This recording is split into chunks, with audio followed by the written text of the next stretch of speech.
That's just God work. You know, he gave me this gift to make the best opportunity I can out of it. That's what I'm trying to do. Joseph Nathaniel Jackson, born February 8th, 1992.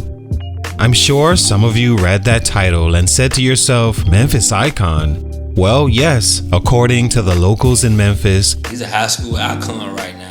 Joe Jackson was an icon throughout high school, compared to Allen Iverson by surefire Memphis icon himself, Penny Hardaway. Another Allen Iverson type guard. I mean, Allen Iverson is one of a kind, but I mean, you have to put Joe in that same sentence. Jackson was all everything in his high school career, literally Mr. Basketball for the state of Tennessee in 2009-10. He was a McDonald's All-American, top 20 player, top 5 point guard, and the #1 player in the state. All in a stacked 2010 class where of the top 20 recruits, 18 of them eventually made the NBA. Joe Jackson wasn't one of them, but he was right there knocking on the door a few times, signed by the Phoenix Suns after going undrafted and playing for the Memphis Grizzlies Summer League team in 2014, playing in the D-League right under NBA teams' noses, winning the Most Improved Player in 2014-15, and signed to play in the Summer League with the Phoenix Suns in 2017, a month before it was all thrown away. He was arrested August 2017 for an improper U-turn, and when pulled over, officers recount smelling a strong smell of raw marijuana, as they called it, which led to them asking Jackson to search his vehicle, discovering 2 handguns, a .40 caliber under the driver's seat, and a loaded .22 in a backpack that also contained a pill bottle with over 100 various colored pills that were later tested and found to be ecstasy. That and nearly 5,000 in $100 bills. Jackson was arrested and given a bail of $35,000. A few months later, a judge agreed to a pretrial diversion program, which means a person must complete a rehabilitation course, and if they do so, all charges will be dropped. Jackson was very fortunate to receive such a judgment, given a second chance on life with a clean record and having to serve no jail time for felony offenses. Quite frankly, anyone else wouldn't have been afforded such a generous consequence. He may have skated the prison system, but at that point, it was safe to say his NBA chances were finished. In fact, he hasn't made it back to the level of overseas pro right on the doorstep ever again. It's a lesson that the gifts given to you to make opportunities for yourself can be taken away at any time, and the difference between a guy who made it and didn't can be separated by simple decisions, one made to go left and the other the opposite way. A lesson he learned at a young age, knowing the streets was something to stay away from. It was going to be a decision to go live with my mom and dad, and, you know, be in that environment where I'm always at a risk to get in trouble. But I guess when things aren't going as planned, the best of us can make a mistake that jeopardizes everything. From icon to under arrest. What happened? Let's talk about it. Salute to LJ_Honcho on IG for this request. It's your boy Jackson Stunted Growth. Let's get it, man. Take a minute to like, subscribe, and comment on who I should do next. Joe Jackson was a point guard from Memphis, Tennessee, Orange Mound to be exact, the home of the legendary 8-Ball and MJG. He's listed some places as 6'1", but we all understand that he's likely closer to 5'11" than anything. Either way, Jackson had to fight for his spot as a top player in the high school ranks. He grew up in the projects with his parents and younger sisters, where he continued to get in trouble in that environment, missing school and pretty much being a dropout before he moved in with his grandmother on a better side of town. With space and less distraction, Jackson began to excel. By his senior year, he was rated as high as a top 15 recruit and best player in the state. He averaged 29.3 points, 6.2 rebounds, 3.9 assists, and 2.8 steals per game that year, selected as a McDonald's All-American with his choice of school to attend. He decided to stay close to home and rejuvenate the Memphis Tigers program after Coach Calipari left for Kentucky. Stunt number 1, going to Memphis. Commitment is a difficult thing in any walk of life, but imagine you're faced with a fork in the road choice that if you get right, leads to millions of dollars to play a game you love and is second nature to you, or go left and be in a situation that doesn't showcase you at your best angle and it leads to pro opportunities, but nothing like the other side. In my opinion, Joe Jackson should have went to a different school for a few different reasons. First off, many of you high school players that are standouts on your team, or even all everything like Joe, remember this: you don't need a big school anymore to get to the NBA after you've done as much as Jackson has on the high school level. He could have literally went to Belmont, Lipscomb, or any other smaller school with more opportunity to have the focus on him more consistently.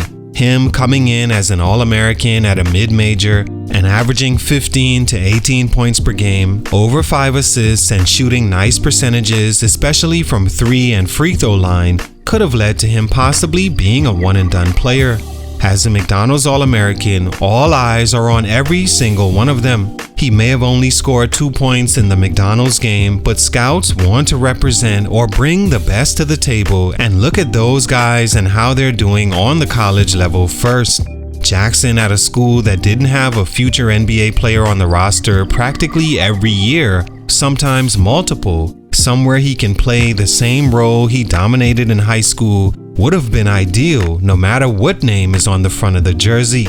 He came into Memphis with the city hoping he could revive their chances post Coach Cal, and even thought of transferring during his time there because the pressure of being the hometown kid chosen to save the city was too much.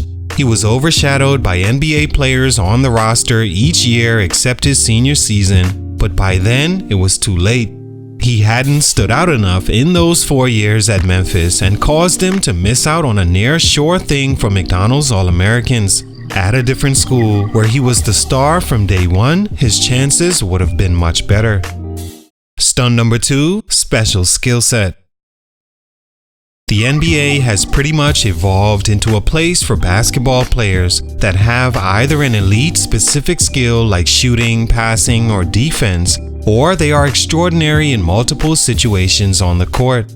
Joe Jackson was a great high school player, but as the level increased, competition did as well, where now it's guys just as good as you, and guess what, taller than you too, tipping the mismatch outside your advantage for probably the first time in life.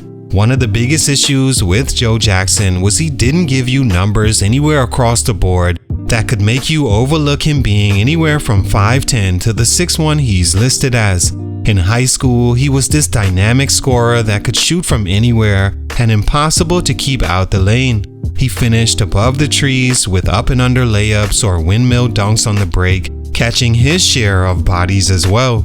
Scoring, I'd say, was his specialty at almost 30 a game as a senior in high school. Him going to Memphis and averaging 11 points per game through the first 3 seasons was not enough in that department.